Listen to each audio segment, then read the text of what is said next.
अस्सलाम वालेकुम। Info media की तरफ से मैं हूं वर्दा लियाकत और आज मैं आपको थोड़ा सा बताऊंगी गर्दन तोड़ बुखार के हवाले से, क्योंकि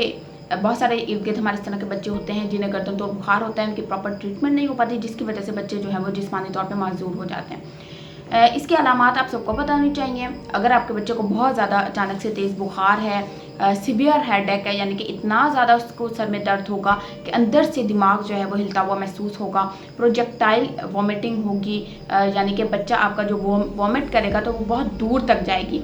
नेक स्टिफनेस हो जाती है और उसके अलावा सीजर्स स्टार्ट हो जाते हैं। कुछ पेरेंट्स जो हैं वो डॉक्टर के बजाय किसी बाबे के पास लेके जाते हैं, क्योंकि वो समझते हैं ये जो झटके लग रहे हैं शायद कोई जिन्नात वगैरह हैं, इसलिए प्रॉपर टाइम पे ट्रीटमेंट नहीं हो पाती, जिसकी वजह से जो है वो बच्चे का ब्रेन डैमेज हो जाता है, बच्चा माजूर हो जाता है या ब्रेन डेथ भी हो जाती है।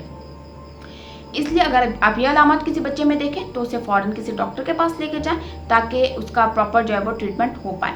अब डॉक्टर जो है वो क्या करेंगे, कमर के निचले हिस्से पे इंजेक्शन के थ्रू वहाँ से CSF निकालेंगे, यानी कि वहाँ से एक पानी निकालेंगे, फिर उसे टेस्ट करवाया जाएगा जिससे कंफर्म होगा कि आपके बच्चे को जो है वो मेनिंजाइटिस है या जिसे हम गर्दन तोड़ बुखार कहते हैं, और फिर उस हिसाब से जो है वो एंटीबायोटिक्स दी जाती हैं। शुक्रिया।